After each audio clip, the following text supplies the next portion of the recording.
গুলশান, মাইশান, কোথায় গেলে গুলশান?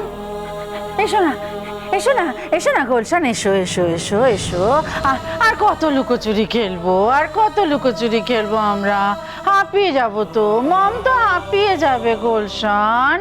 এসো এসো, হয়ে গেছে, খেলা শেষ, খেলা শেষ। এবার এসো, এবার এসো সোনা, আমার দুষ্টু সোনা, আমার ছোট্ট সোনা, মমের বুকে চলে এসো। এসো, দৌড়ে এসো, দৌড়ে এসো। গুলশান, এবার যখন তুমি তোমার মমের কাছে আসবে, মম তোমাকে না একদম আগলে রেখে দেবে, একদম আঁচল দিয়ে সবার চোখ এড়িয়ে একদম চুপটি করে গুলশানকে রেখে দেবে, চাপটে জড়িয়ে রাখবে, চাপটে, যাতে কেউ না গুলশানকে মমের কাছ থেকে দূরে সরিয়ে নিতে পারে। কাকাই, কাকাই, বাবা ঘুমিয়েছে? দাদাকে একটা ঘুমের ওষুধ দিয়েছে, ঘুমোচ্ছে। আমি কাল সকালের কথা ভাবছি কাকাই। কাল সকালে যখন নীলের বডি আসবে, তখন মমকে, বাবাকে সামলাবো কি করে?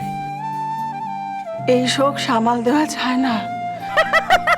নেই নেই নেই নেই নেই নেই নেই নেই নেই নেই নেই ঘরে নেই, ঘরে নেই, ঘরে নেই। তুমি গুলশান কোথায় আছো আমি জানি, মম খুঁজে ফেলবো। মম, মম কোথায় যাচ্ছ তুমি? মম কোথায় যাচ্ছ? গুলশানকে খুঁজতে বাগানে আছে, বাগানে আছে। সরো সরো সরো। তুমি নিচে নেমে এসেছো কেন? মা ছোট্টা করবো নেই, মা কোথাও নেই ছোট্টা করবো। এ মা, এই আবার কি কথা, বড় অমঙ্গলের ঘর? গুলশান নেই মানে? গুলশান তো আমার সাথে খেলছে, লুকোচুরি খেলছে, বাগানে আছে। আমি খুঁজে নিয়ে আসছি, বাগানে। বৌদি, বৌদি দেখো, আমি জানি যে সত্যিটা মেনে নেওয়া খুব কঠিন, কিন্তু যেটা সত্যি সেটা তো মানতেই হবে আমাদের, বলো। কি বলছো ও গল্প? তোমাদের কারো কোনো কথা তো আমি বুঝতেই পারছি না। কি যাকে এখন আমার দাঁড়িয়ে কথা বলার মতো সময় নেই, এটা ছোটতে গল্পকে বল। আমি গুলশানকে খুঁজে আনি, অনেকক্ষণ না খেয়ে আছে আমার ছেলেটা। আমি ওকে খুঁজে নিয়ে আসি, আমার পাশে বসে একটু নীল খাওয়া। মারা গেছে মম, নীল মারা গেছে, এটাই সত্যি। নীল আর আমাদের কাছে কোনোদিন ফিরে আসবে না মম। নীল আর আমাদের কাছে কোনোদিন ফিরে আসবে না।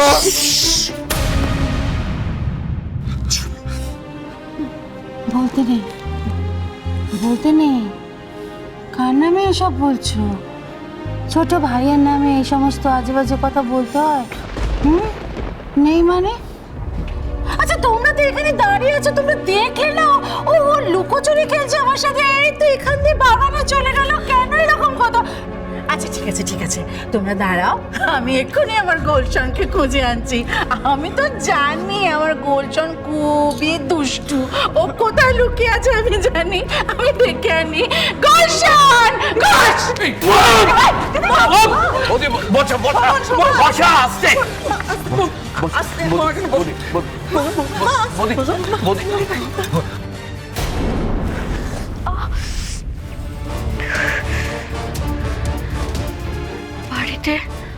বাড়িতে সব ঠিক আছে তো?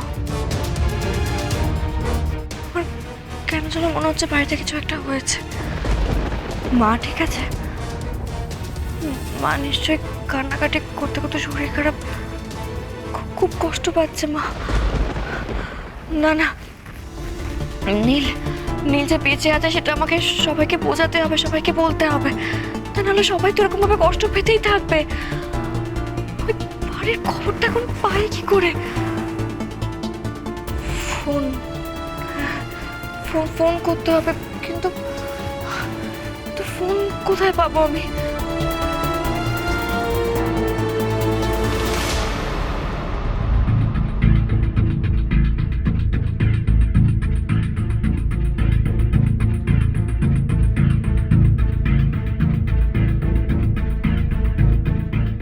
রিসেপশনের ফোন থেকে ফোন করা যেতে পারে। যাক, রিসেপশনিস্ট বা অন্য কেউ নেই এখানে।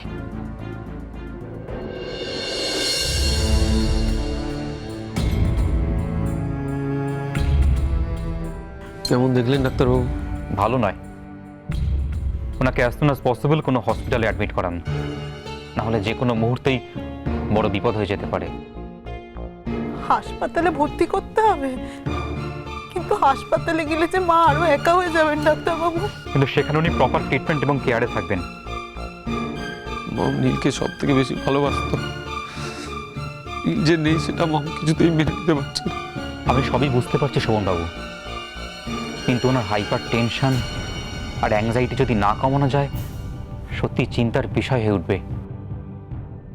শুধুমাত্র শিমুলের একটা জেদের জন্য আমাদের সবকিছু তছনছ হয়ে গেল।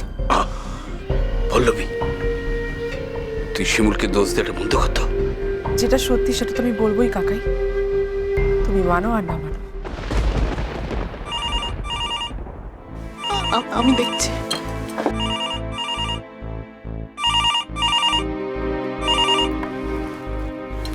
হ্যালো হ্যালো বর্দি ভাই। হ্যালো শিমুল, শিমুল তুমি কেমন আছো? শিমুল তুমি জানো একদম তুমি ঠিক সময় ফোন করেছো। মা অজ্ঞান হয়ে গেছেন। কি বলছো তুমি?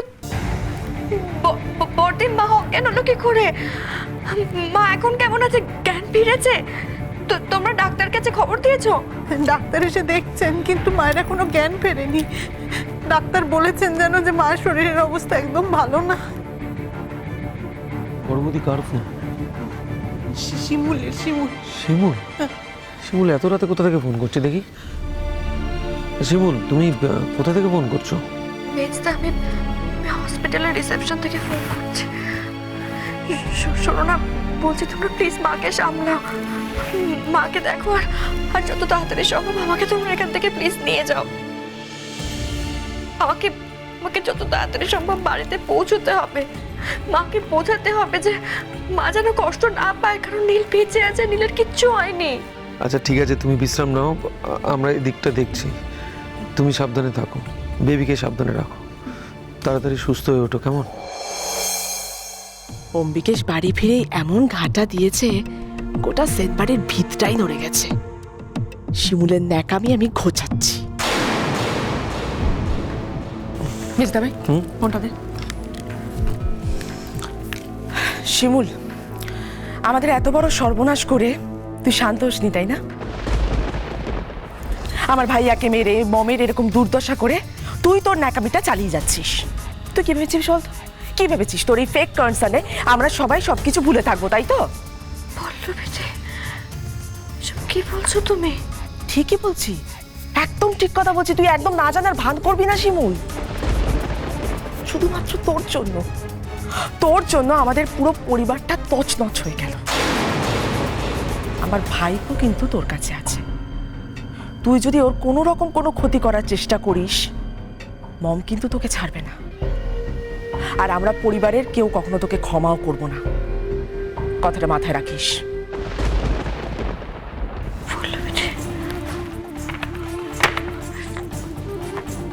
পল্লবী এগুলো কি বললো?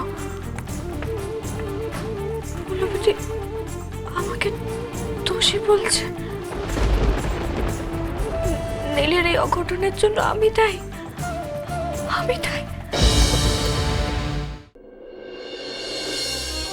বড় বৌদি বলছি, মমকে হাসপাতালে ভর্তি হওয়ার জন্য রাজি করাতে পারলে?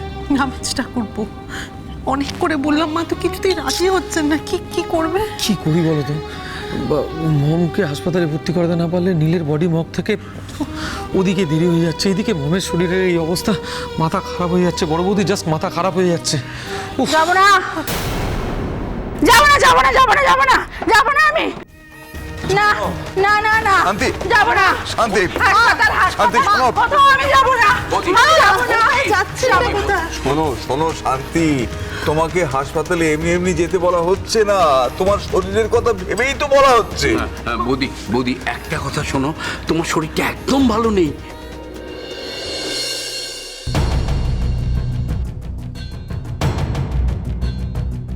তুমি আমার শরীরটা ভালো করতে চাও তো গর্ব?